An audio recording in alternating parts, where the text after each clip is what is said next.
Minsan, may mga maling bagay tayong paulit-ulit na ginagawa. Hindi dahil nasasanay na at tayong gawin yon, kundi dahil parang komportable nang gawin ang bagay na yon. Ikaw ba nung bagay ang paulit-ulit mong ginagawa kahit mali dahil komportable ka na?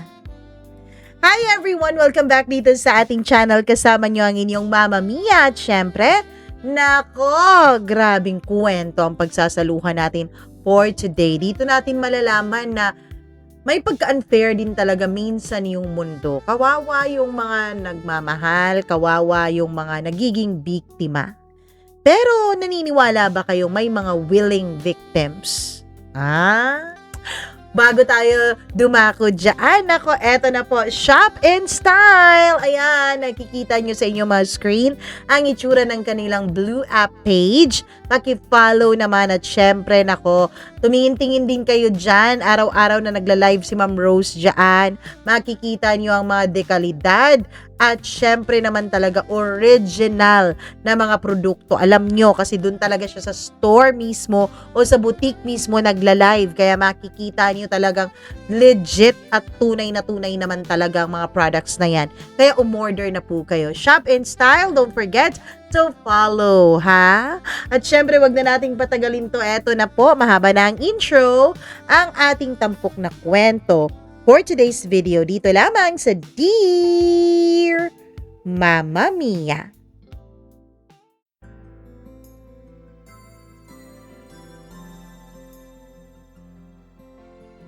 Maraming bagay tayong ginagawa na hindi naman tama, pero dun tayo komportable kahit paulit-ulit pa natin itong gawin.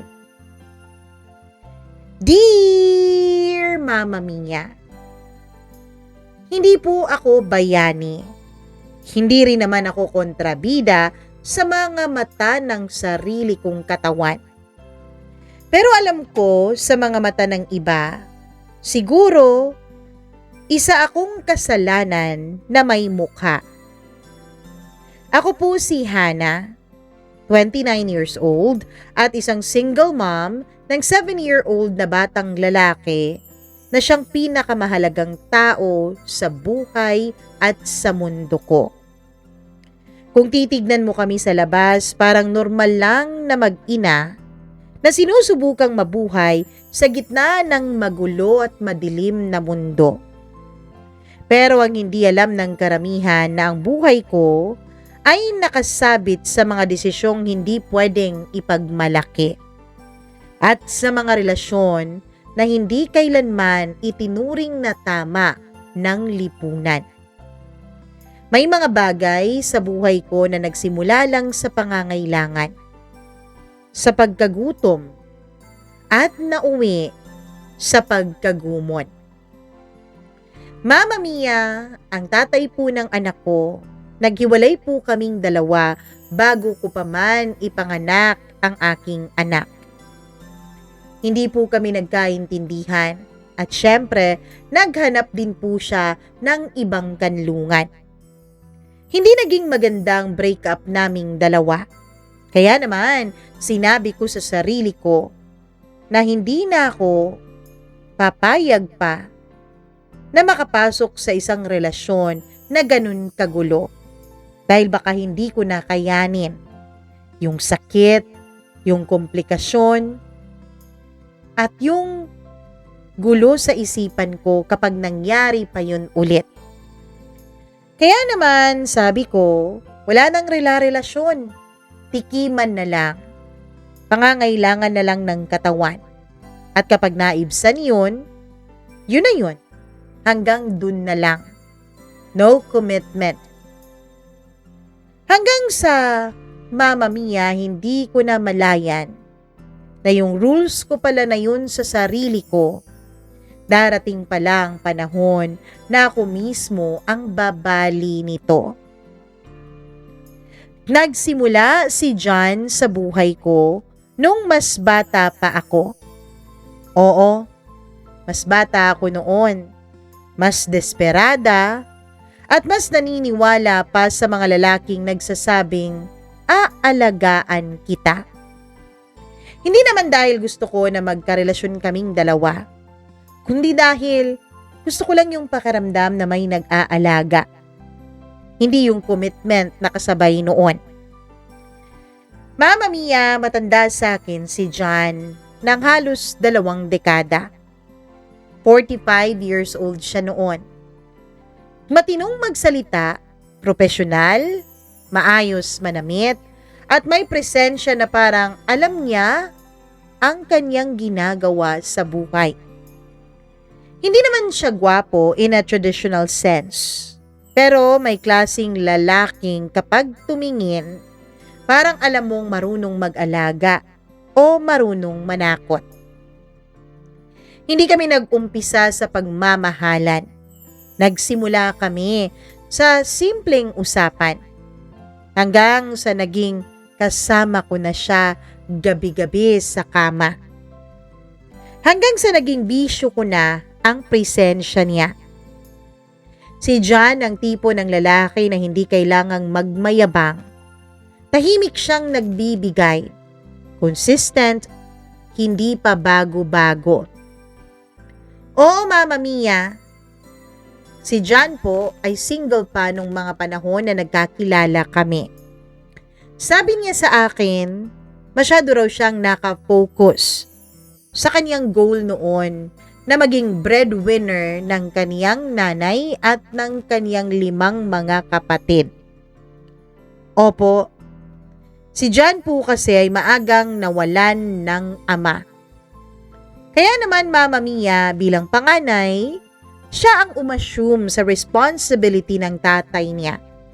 Kaya doon na na-focus ang kaniyang atensyon hanggang sa nagsigpag-asawa na ang kaniyang mga kapatid at naiwan siyang mag-isa. Mama Mia, nung nag-iisa na lang daw siya, sabi niya, hindi naman daw niya kailangan ng asawa kaya patuloy lang siya sa pag-focus ng kaniyang career. At opo, maganda po ang kitaan ni John sa kaniyang trabaho.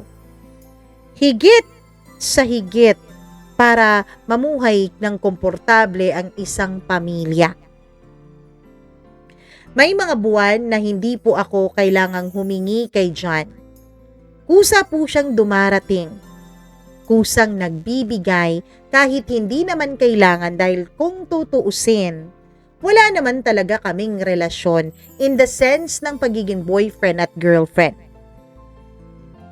Para bang F-buddy lang namin ang isa't isa. Pero kung yung mga normal na F-buddy ay walang relasyong pagkakaibigan na nabuo, ibahin niyo kaming dalawa ni John. Para bang alam niya na kahit hindi kami tama, may responsibilidad siya sa akin at pati na rin sa anak ko.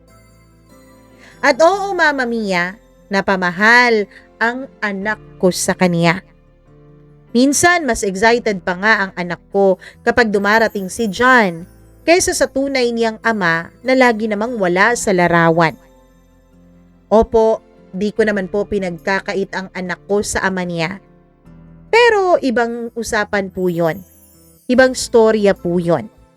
Balik tayo kay John, Mama Mia. Kahit na nung una, sinabi ko sa sarili ko na no attachment dapat kami. No commitment. No strings attached. Pero sa pinapakita ni John, naramdaman ko ang kakaibang bigat. Pwede palang may taong hindi mo asawa, pero parang pamilya mo pa rin. Pwede palang may taong kahit hindi siya ang ama ng anak mo, tumatayo naman siyang responsableng ama para sa kanya. Kaya lang Mama Mia, dahil wala naman kaming formal na relasyon ni John, isang araw dumating yung isang balitang hindi ko alam na magpapabago ng lahat. Dahil wala naman kaming relasyon, walang sigawan na nangyari. Walang madramang eksena. Simple lang ang naging pag-amin niya sa akin. Hana, may aaminin ako sa'yo. May nakilala na akong babae.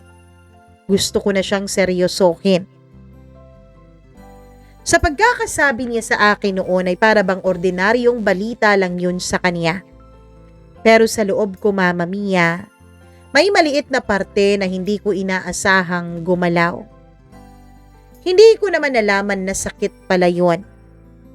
Parang mas nauna na nalito ako, na-confuse ako. Bakit ngayon lang? Bakit biglaan naman? Bakit parang kaya lang niyang iwan ang setup na matagal na naming pinagsamahan kahit wala naman kaming label dalawa? Pero syempre dahil wala nga kaming label, wala naman talaga akong karapatan kung tutuusin, Mama Mia, 'di ba? Kaya hindi ako umangal. Tumango lang ako. Sabi ko lang, okay. Kasi ganun naman dapat. Kapag wala kang karapatan, kapag walang ipinangako sa'yo, kapag walang kayo, ganun naman talaga dapat ang sagot mo.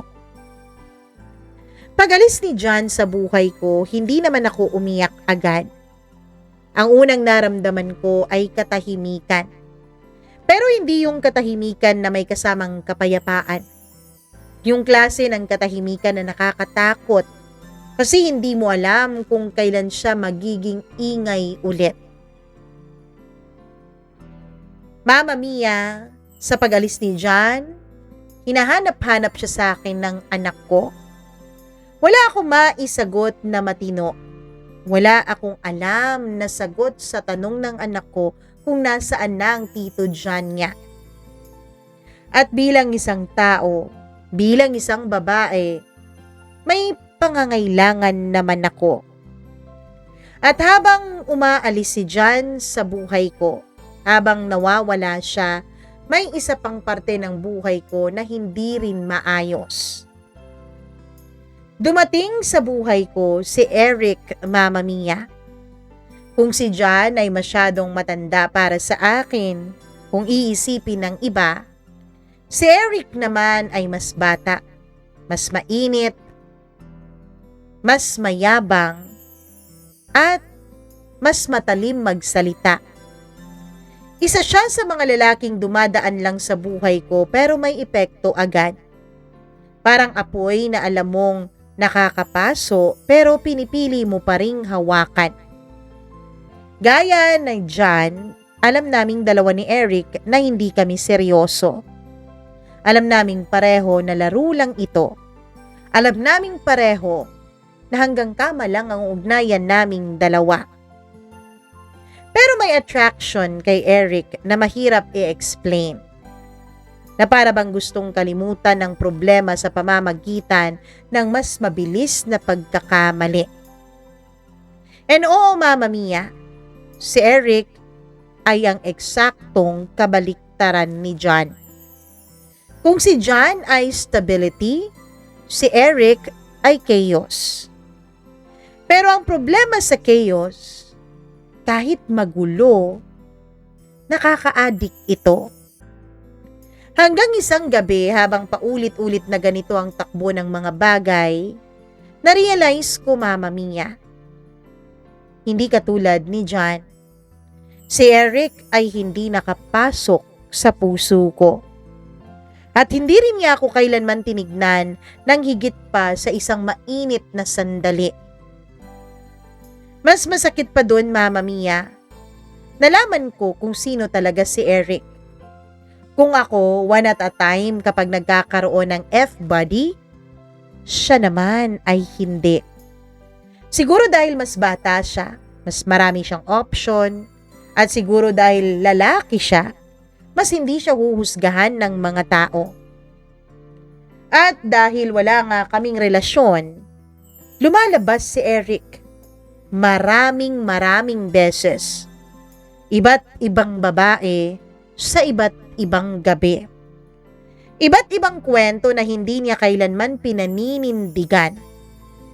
At doon ako natakot, Mama Mia. Hindi sa emosyon dahil wala naman talaga akong damdamin for him, kundi sa katawan ko. Sa mga desisyong ginawa ko na hindi ko na pwedeng i-rewind. Paano kung magkasakit ako dahil maraming sexual partners itong si Eric? At doon nagsimula ang totoong takot sa puso ko na baka kung kay John, puso ko yung nasira dahil late ko nang na-realize na mahal ko siya, baka kay Eric, pati katawan ko, masira.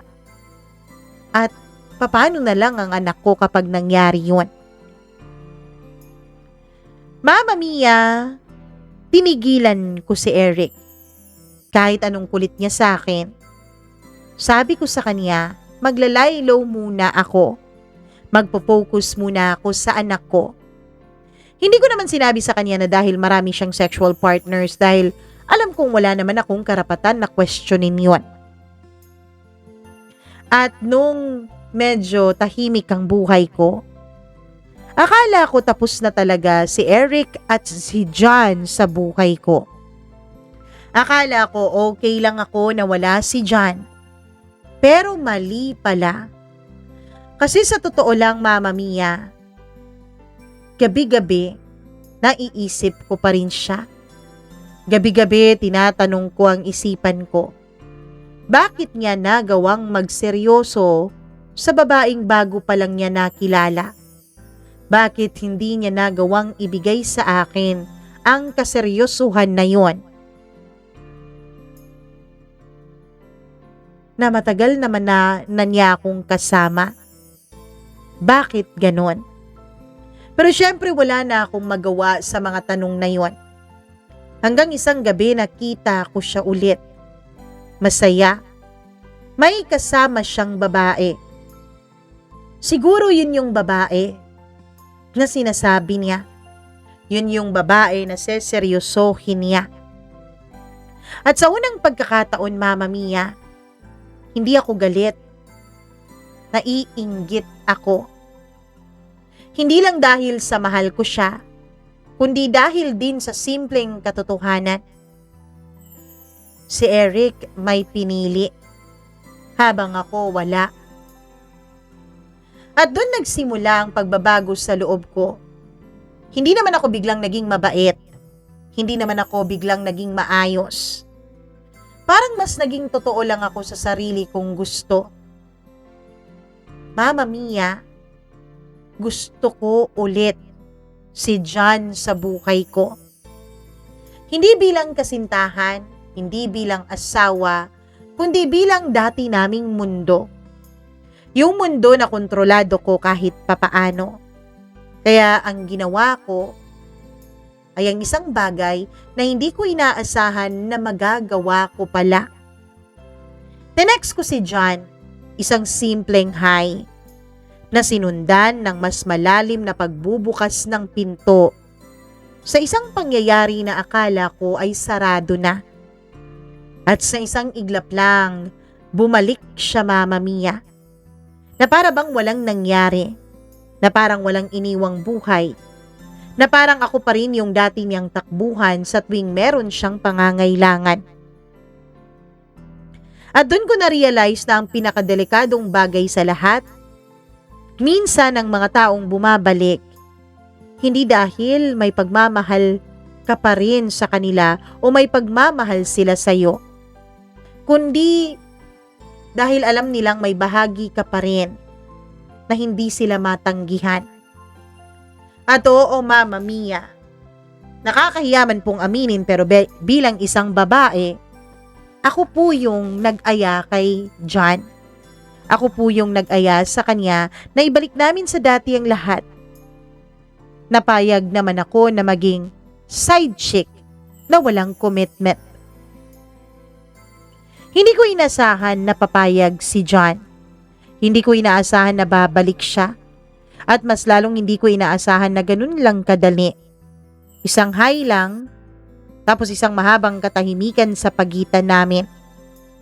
At bigla na lang, nandyan na siya ulit, na parang walang nangyari, na para bang hindi siya umalis, na parang hindi niya pinili ang ibang babae.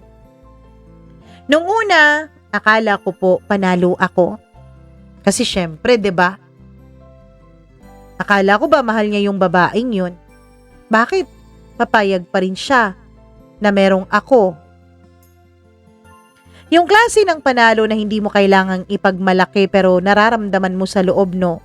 Sa loob mo na may na-reclaim kang isang bagay na dapat naman talaga ay sayo. At nung nagbalik si John, bumalik din ang buhos ng pera. Bumalik ang atensyon. Bumalik ang mga gabing hindi ko na kailangang magpanggap na mag-isa ako. Pero may isang bagay na hindi bumalik ng buo. Si John na dati. Mas tahimik siya ngayon, Mama Mia. Mas maingat. Kung dati, lumalabas kami ng magkasama kasi wala naman siyang commitment sa iba, ngayon ay hindi na. Naramdaman ko na talaga na ako yung itinatago. Parang lagi siyang may bahagi sa isip niya na nasa ibang lugar. At alam kong nasa babae niya yun. I mean, dun sa babaeng gusto niya. At dun ko naramdaman ang kakaibang kirot. Hindi naman selos, hindi rin naman konsensya, kundi kompetisyon. Mama Mia, bumalik ang routine namin ni John liban na lamang sa paglabas-labas namin sa pampublikong lugar na kami lang. May mga gabing biglaan siyang dumarating. Mga mensaheng walang pangalan, walang commitment, pero alam ko na ako lang at siya ang makakaintindi. At syempre, ang monthly allowance na parang nagsisilbing paalala sa akin na kahit magulo ang lahat, wag na wag kang mapopol ulit. Dahil may kapalit ang presensya ko sa buhay niya. At yun yung buwanan niyang padala. Pero habang mas madalas siyang bumabalik sa akin, mas lumalalim ang isang bagay na hindi ko inaasahan, Mama Mia. Hindi na ako kontento. Dati okay na ako sa ganito kaming dalawa eh. Okay na ako sa no commitment, no strings attached, no label, no expectations, no future. Pero ngayon may ibang pakiramdam. Parang may gusto akong patunayan. Parang ayaw kong ako lang ang lihim. Parang gusto kong ako pa rin ang mas nangingibabaw sa kwento niya. Kahit may asawa na siya sa paningin ng mundo. At oo, Mama Mia, pinakasalan niya po yung babaeng yun. At doon ako nagsimulang magkamali ulit. Hindi sa pagbalik niya, kundi sa pag-iisip na kaya ko pa rin kontrolin ang sitwasyon gaya ng dati. Habang si John ay unti-unting bumabalik sa buhay ko, Mama Mia, si Eric naman ay nagpapakita hindi. Ganon. Parang lumalabo. Sabi ko sa kanya, wag na niya akong kontakin. Natatakot kasi akong magkasakit. Sabi ko sa kanya, wag na siyang magpapakita. Kaso lang, Mama Mia, iba naman ang trip nitong si Eric. Para bang gusto niyang patunayan na lahat ng bagay, lahat ng taong gusto niya ay nakukuha niya sa isang iglap lang. Hindi siya basta-basta pumapayag na mawala ako. Nagpapakita siya paminsan-minsan. Mas madalas, may iba siyang kasamang babae kapag nagpapakita siya sa akin. Na para bang pinapaselos niya ako o anuman. Mas madalas kong maramdaman na ako lang yata ang sumasabay sa laro ni Eric at hindi naman kasama sa plano. May mga gabi na iniisip ko pa rin siya kahit alam kong mali. Yung klase ng pag-iisip na alam mong walang patutunguhan pero bumabalik pa rin. Oo, may naibibigay na kakaibang excitement sa akin si Eric. Hanggang isang gabi may narinig akong totoo. Hindi galing sa kanya, kundi sa mga usap-usapan. Bulong-bulungan sa mga bagay na hindi ko sinasadyang marinig. Na ganun daw talaga si Eric. Na parang sakit na raw niya yun, Mama Mia. Na hindi siya makontento sa isa. Marami siyang iba. Hindi lang isa, hindi lang dalawa, hindi lang tatlo. At doon ako natigilan nung marinig ko yon. Hindi dahil nasaktan ako, kundi dahil bigla akong na-realize. Sa dalawang lalaki sa buhay ko, hindi pala ako espesyal sa kahit na kanino sa kanilang dalawa. Si John, may pinili at pinakasalang iba. Yung babae pa talaga na nakilala niya ng ilang buwan lang, habang ako ay nasa piling niya ng ilang taon na. Si Eric naman hindi kayang pumirmi sa iisa. At ako nasa gitna. Hindi minamahal, hindi pinipili, pero laging nandyan kapag may isa sa kanila na nangangailangan. Isang gabi habang hawak ko ang phone ko at nagsuscroll sa kung saan-saan, tumawag si John. Hindi para kumustahin ako o kumustahin ang anak ko, kundi para magsabi ng kita tayo. Ganun lang. Walang paliwanag, walang emosyon. Pero sa loob ko may kakaiba akong naramdaman. Hindi tuwa, hindi rin guilt, kundi kapangyarihan. Kasi alam kong kahit may asawa siya, kahit may ibang babae sa buhay niya, kahit pinili niya ang iba, bumabalik at bumabalik pa rin siya sa akin, Mama Mia. At siguro, yun ay dahil sa sinabi sa akin ni John, Mama Mia. Yung kanyang napangasawa, hindi raw pala siya nabibigyan ng satisfaction sa kama. Alam mo naman kapag 40 na yung mga lalaki, mas nagiging mataas yung libido nila. Samantalang yung napangasawa niya ay nasa mahigit 30 na rin yung edad. At yung babae, sabi nila, habang nagkakaedad daw, nababawasan yung init ng katawan. Yun siguro ang dahilan kung bakit hindi pa rin ako magawang tanggihan ni John. At doon nagsimula ang pinakadelikadong parte ng lahat, na hindi na ako kontento sa pagiging lihim, na hindi na ako kontento sa pagiging option. Sabi ko sa sarili ko, Mama Mia, may naibibigay ako kay John na hindi kayang ibigay sa kanya ng asawa niya. At yun ang edge ko. Yun ang sandata ko. May parte sa akin na nagsimulang mag-isip ng mga bagay na dati ay hindi ko kayang isipin. Ano kaya magiging reaksyon ng asawa ni John kapag nalaman niyang merong ako sa buhay ng mister niya? Ano kayang magiging reaksyon niya kapag nakita ng buong mundo ang dalawang buhay ng mister niya? Ano kaya kapag nabulgar ang lihim namin? Makakabalik pa kaya si John sa asawa niya? Sa buhay na pinili niya? Hindi ko agad maamin sa sarili ko kung saan patutungo ang iniisip ko. Pero alam kong may mali. Kasi ang taong tunay na kontento hindi na naghahanap ng gulo. Pero ako, Mama Mia, parang nagsisimula na akong mainip kapag tahimik ang mundo ko.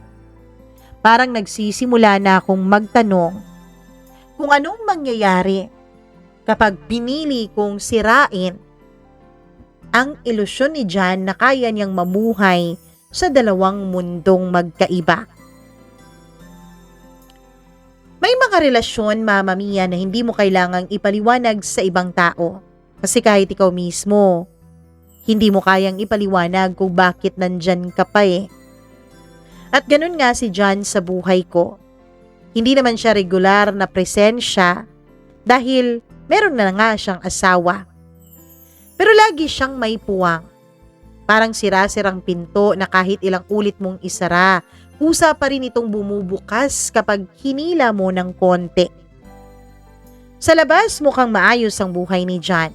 May asawa siya, may magandang trabaho, may pera, may sariling kotse, may magandang reputasyon, may tamang mundo.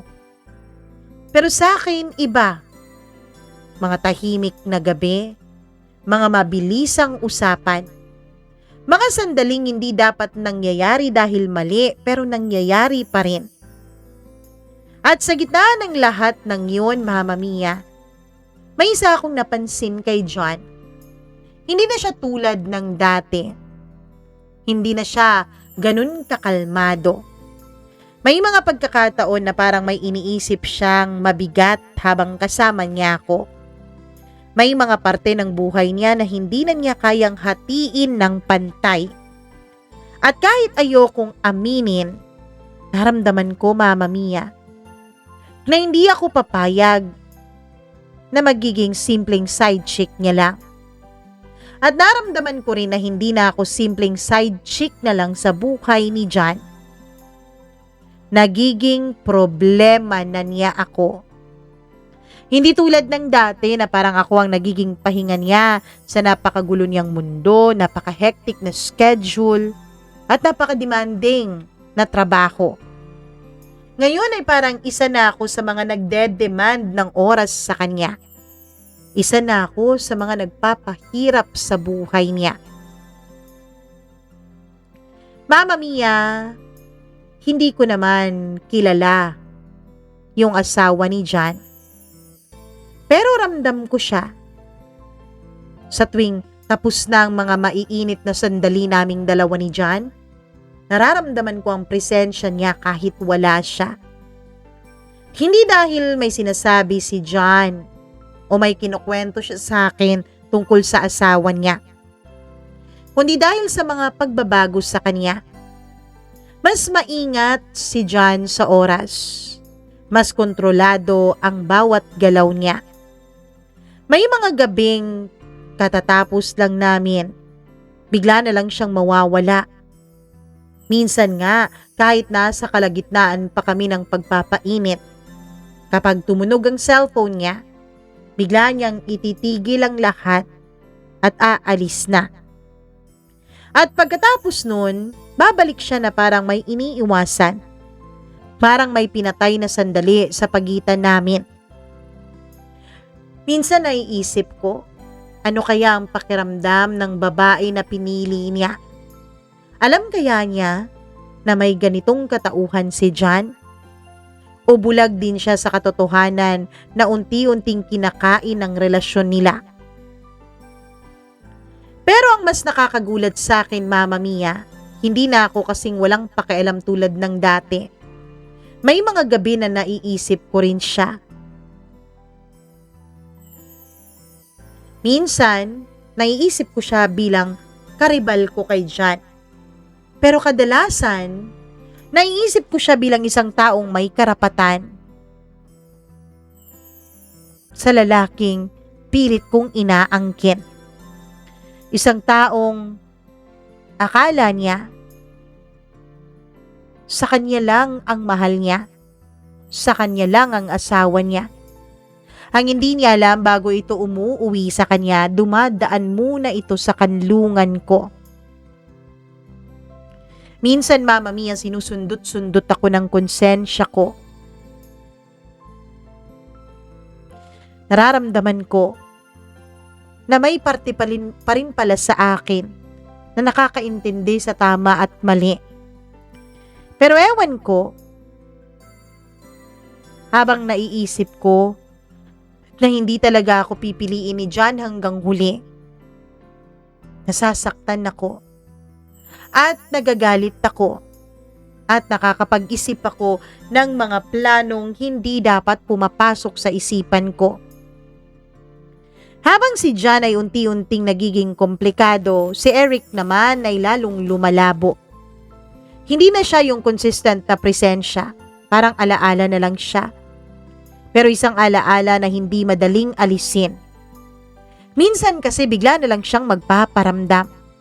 Isang tawag, isang chat. Ano, gusto mo bang malaman ng lalaking lagi mong kasama ngayon na merong ako? Magpakita ka sa akin. Huwag kang mag-alala. Gagamit naman ako ng proteksyon kung yun ang kinakatakot mo. At oo, Mama Mia, nabablackmail pa rin ako ni Eric. Hindi ko alam kung blackmail ba talaga ang tawag doon kasi may bahagi din naman sa akin na na-excite sa kanya eh. Parang si Eric ay isang paalala na hindi siya kailanman nawala sa mundo ko. Na kahit wala siya minsan sa buhay ko, lagi pa rin siyang nandyan. Pero Mama Mia, dumating sa punto na nag-iba ang pakiramdam ko kay Eric. Nawala yung excitement, nawala yung thrill, at naiwan na lang yung pagod. Siguro dahil sa pagiging blackmailer niya sa akin. Pagod ako sa paulit-ulit niyang pattern. Pagod ako sa pagiging isa sa marami. At isang gabi, habang tinitignan ko ang phone ko na pagtanto ko, pareho pala silang may pinupunan na kulang sa akin. Pero kahit kailan, pareho din silang hindi magiging buong akin. Si John, may kahati ako sa kanya. Si Eric naman, walang pinipili dahil marami kaming options niya. Sa totoo lang, hindi mo agad mapapansin, Mama Mia, kapag nagsisimula ng masira ang isang bagay. Minsan kasi walang ingay yun. Walang warning. Pero dahan-dahan lang. Hanggang isang gabi, dumating si John sa unit ko na iba ang itsura. Hindi naman siya galit, pero hindi rin siya masaya. Parang pagod na taong matagal nang hindi nakakapagpahinga. Hindi kami nag-usap agad. May katahimikan na hindi komportable. Agad niya akong hinalikan. Agad kaming nagpunta sa kwarto. Nagmamadali na para bang may gusto lang ilabas. At pagkatapos naming dalawa ay pareho lang kaming nahiga sa kama, nakatingin sa kisame. Hanggang sa bigla niyang sinabi, "Hindi na tayo dapat ganito." Isang linya lang yun, pero sapat para magbago ang hangin sa pagitan namin. Hindi ko agad naintindihan yung sinabi niya. Akala ko tungkol lang sa oras yun, o sa schedule, o sa sitwasyon. Pero hindi. Mas malalim, mas mabigat. May parte pala sa kanya, Mama Mia, na gustong huminto. Gustong huminto sa kung anuman ang pinagsasaluhan namin. Gustong huminto sa kalagayan naming dalawa. At sa unang pagkakataon, hindi ako nakapagsalita agad. Hindi dahil wala akong sasabihin o wala akong masabi, kundi dahil napakabigat ng dibdib ko. Isang bagay na karga-karga ko na hindi ko alam kung saan ko ilalagay para guminhawa man lang ang pakiramdam ko. Tahimik lang ako. May asawa na ako, Hana. May pamilya na ako. At buntis ang asawa ko. Mama Mia, hindi naman yun ang unang beses na narinig ko sa kanya ang mga salitang may asawa na ako. Pero ngayon, iba ang bigat noon. Parang mas totoo na ang dating. Parang mas malapit. At mas lalong may bigat, Mama Mia, dahil buntis na yung asawa niya.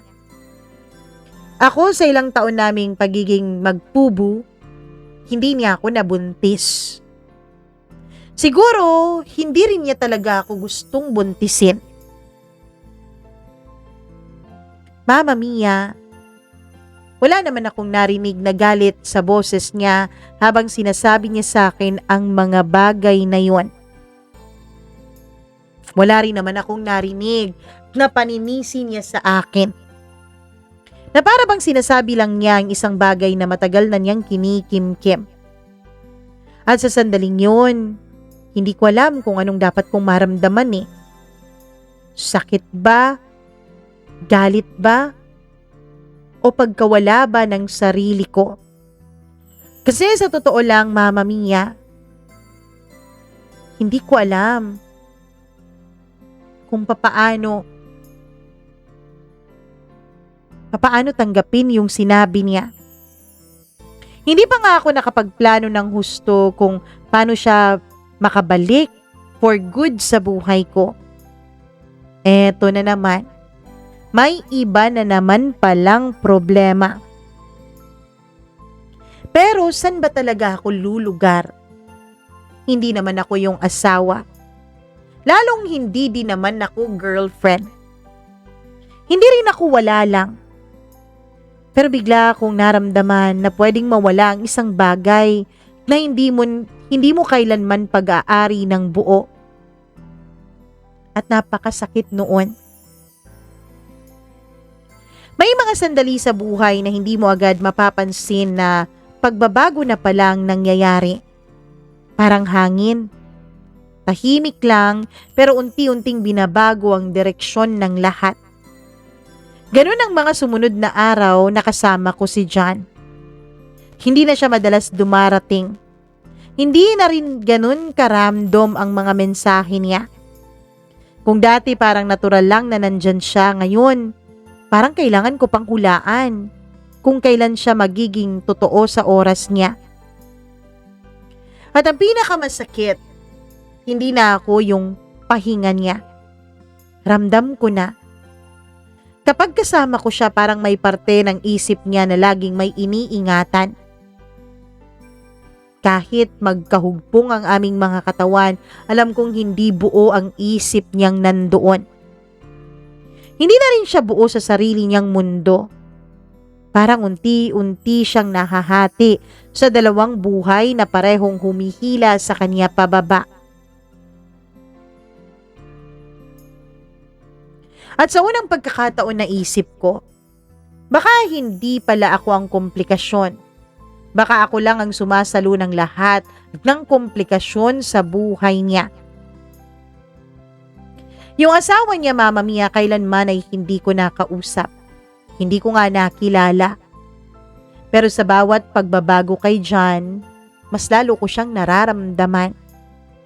Parang may presensya na hindi mo nga nakikita, pero laging nasa gilid lang ng kwarto.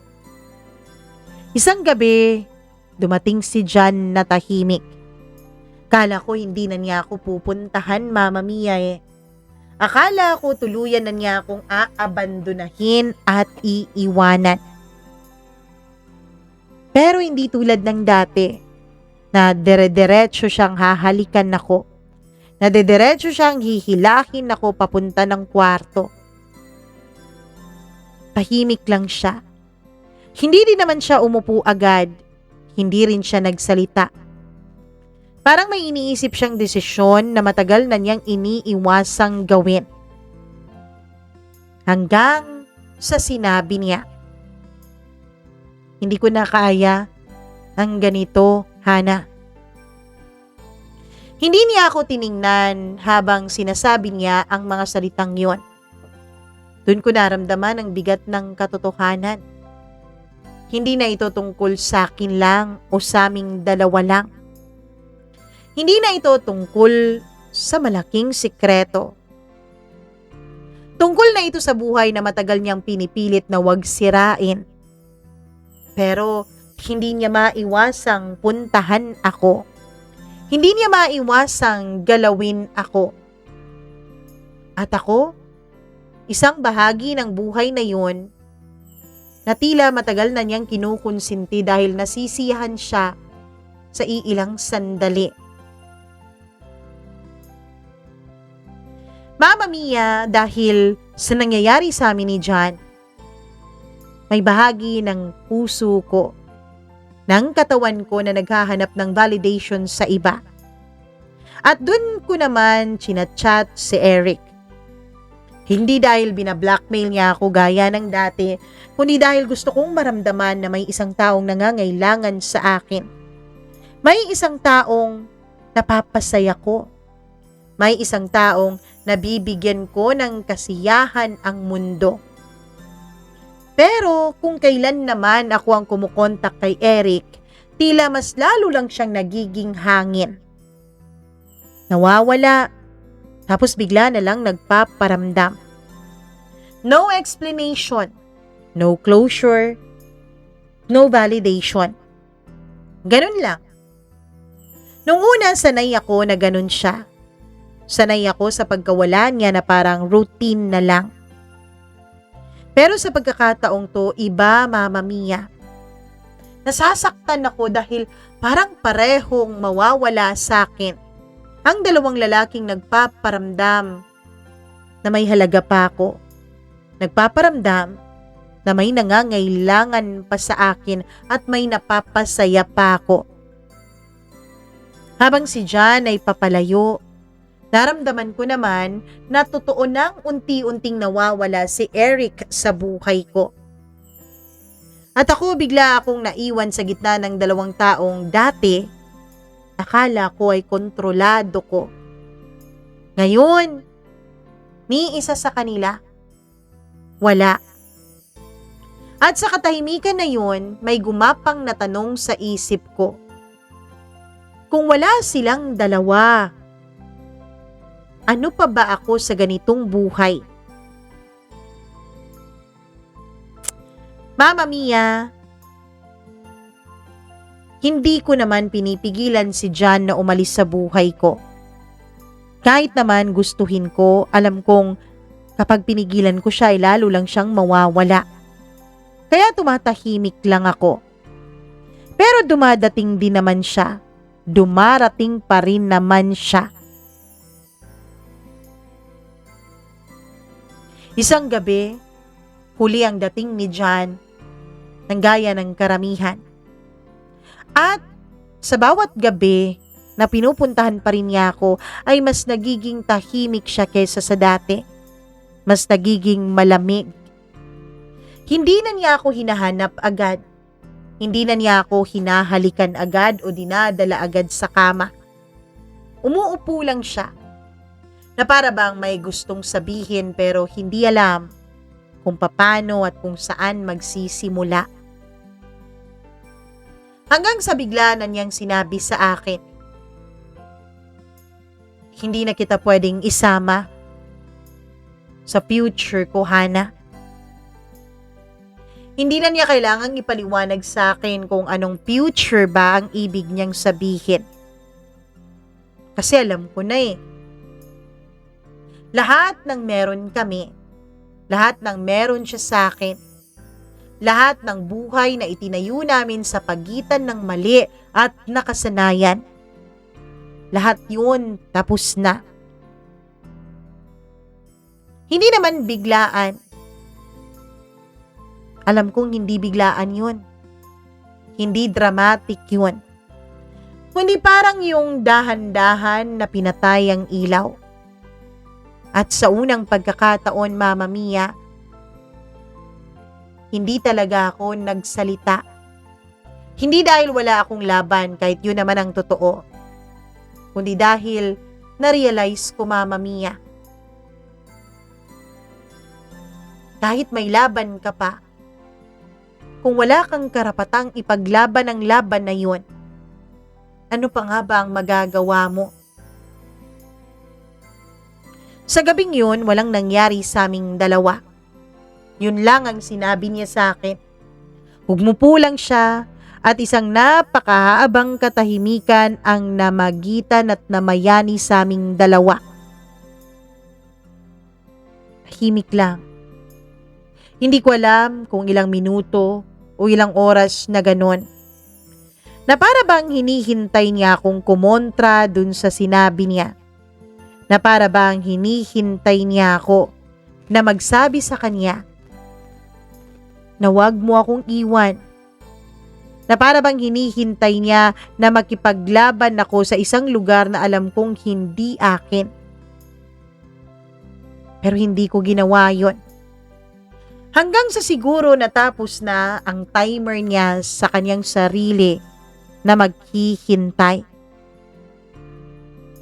Tumayo na siya. Naglakad palabas ng pintuan. Tumigil siya bago niya buksan ang pinto. Lumingon sa akin. Nagkatinginan lang kami. Walang ni isa sa amin ang nagsalita.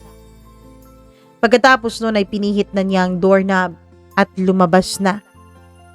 Hanggang sa nawala na nga ng tuluyan ang likod niya sa paningin ko. Pagalis niya, hindi ako umiyak agad, Mama Mia.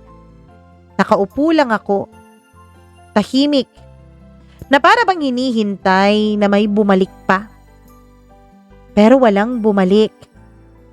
Hindi siya. Hindi yung dating setup naming dalawa. Hindi yung comfort na alam kong mali, pero kinapitan ko pa rin ng ilang taon. At doon ako naiwan sa pinakamahirap na tanong. Kung hindi na ako ang pinipili, kung hindi na ako ang tinatakbuhan, kung wala na yung kami na akala kong kahit mali ay may lugar pa rin, ano na lang ba ako ngayon? Hindi ko alam ang sagot sa tanong na yun, Mama Mia. Wala akong alam. Pero sa unang pagkakataon, sa mahabang panahon, wala na akong kahit na anong kontrol na pwede pang kapitan.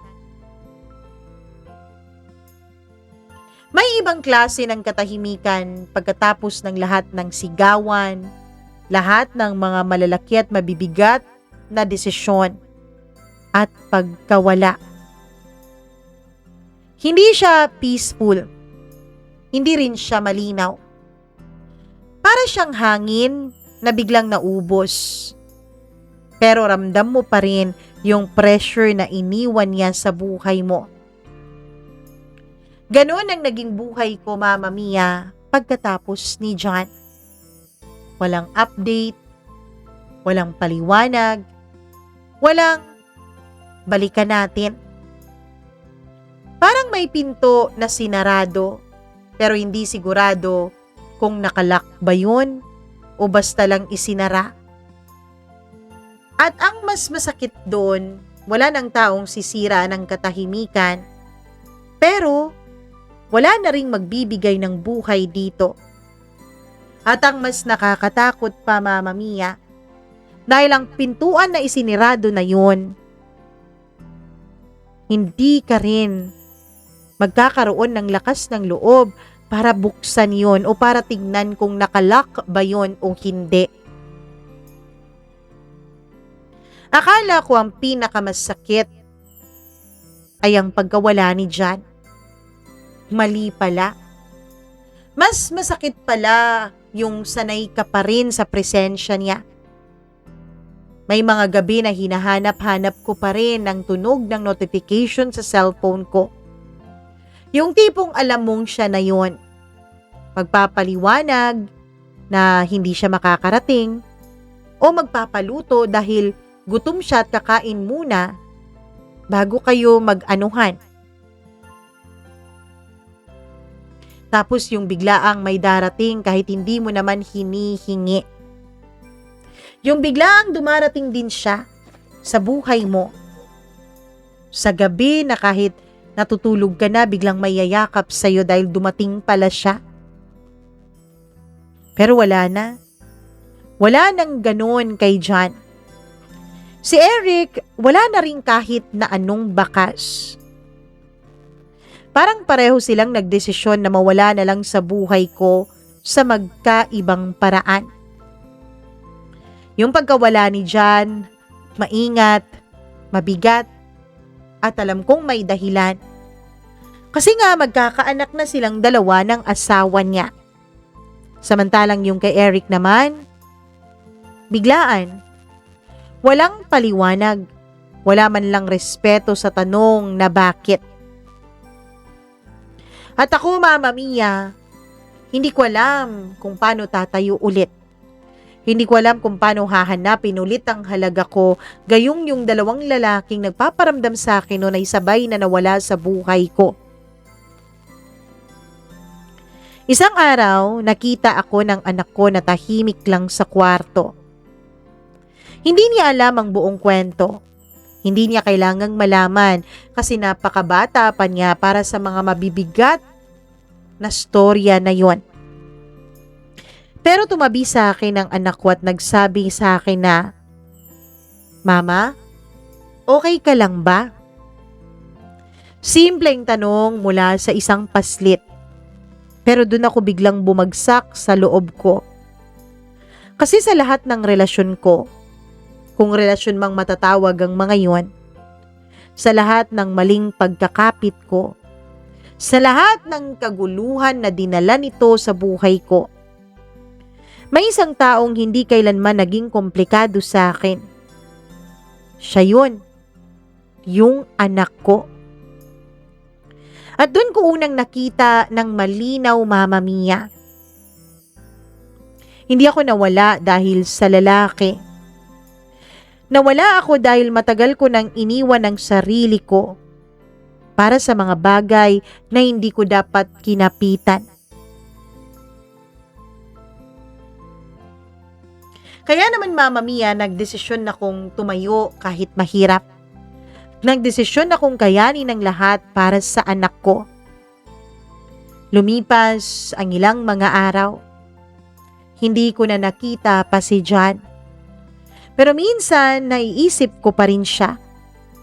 Hindi na bilang taong gusto ko, kundi bilang isang taong paalala na may mga taong hindi mo pwedeng mahalin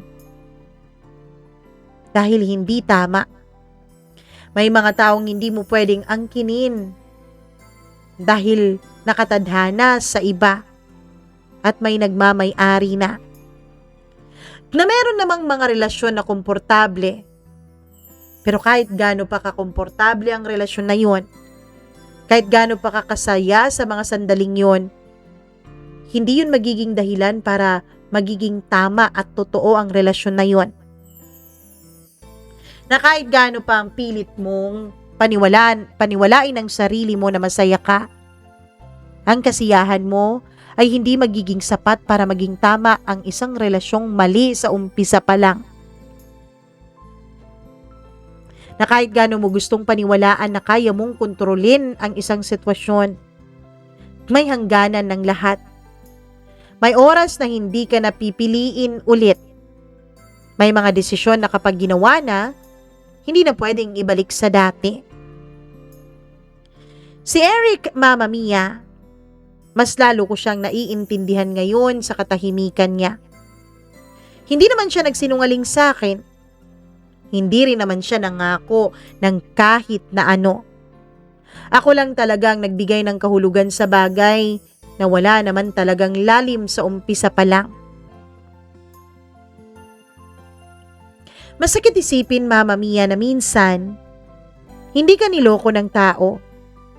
Minsan, sarili mo ang nanloloko sa'yo.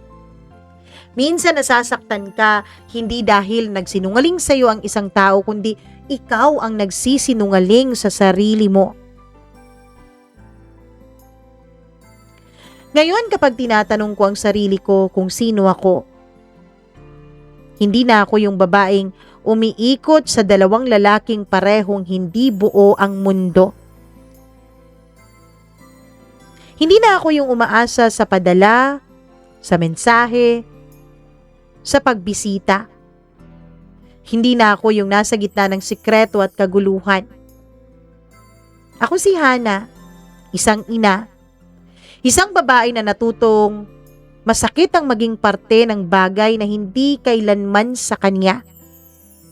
At higit sa lahat, isang taong unti-unting natututong hindi lahat ng pagmamahal ay dapat habulin. Mama Mia, alam kong isang kasalanan ang paningin ng mga tao sa ginawa ko. Pero hindi naman porket nagkasala ako, hindi naman porket paulit-ulit kong pinipili yung maling komportableng ginagawa ko ay masama na rin akong tao. Masama ang mga naging desisyon ko, oo. Pero hindi ako masamang tao. Pero kahit hindi ako naging masama, hindi rin naman ako naging mabuti. Naging totoo lang ako sa isang yugto ng buhay ko na puno ng kagustuhan, ng kakulangan, ng maling akala, at ng pangangailangan ng katawan. Kung may natutunan man ako sa lahat ng mga napagdaanan ko, Mama Mia, isa lang, hindi lahat ng nagbibigay ng comfort ay tama para sa'yo. At hindi lahat ng bumabalik, laging dapat mong tanggapin. Minsan, ang pinakamalaking panalo ay hindi ang pagkakaroon ng tao, kundi ang pagkakahanap mo sa sarili mo. Ang pagbabalik mo sa dating ikaw, ang pagmamahal mo sa sarili mo. Oo, sa totoo lang, may pangangailangan pa rin naman ako. At oo, may mga sandali na parang gusto ko ulit bumalik sa dati. Dun sa nakasanayan, dun sa kung saan ako komportable. Pero napipigilan ko na ngayon ang sarili ko, Mama Mia. Ang ginagawa ko, kapag may mga urges akong ganon, sinasamahan ko na lang ang anak ko sa kwarto. Kasi ang pagmumukha niya, ang mukha niyang napaka-inosente at walang kaalam-alam sa mga bagay-bagay, yun ang nagpapaalala sa akin, Mama Mia, na may isang taong umaasa sa akin. May isang buhay na masisira kapag pinagpatuloy ko itong pagbibigay ko at pag-give in ko sa pagnanasa ko. Maraming salamat, Mama Mia, at naway bago po manghusga ang inyong mga tagapakinig, isipin muna nila ang lahat ng pinagdaanan ng ibang tao. Isipin na muna nila ang lahat ng paghihirap na aming naramdaman, na aming napagdaanan at kinailangan naming lagpasan. Maraming salamat, Mama Mia. Hanggang dito na lang, Hana.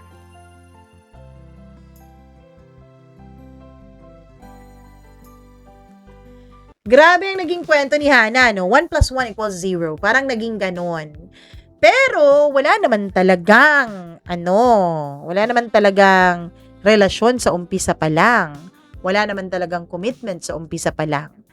Hana, hindi man nakakatuwa ang mga naging desisyon mo dati, pero nakakatuwa na nakabalik ka sa sarili mo. Nakakatuwa na nahanap mo ulit ang iyong sarili at nahanap mo ulit ang dahilan na dapat ay panghawakan mo para patuloy kang maging masaya at mabuhay sa mundo. At yun ay ang anak mo.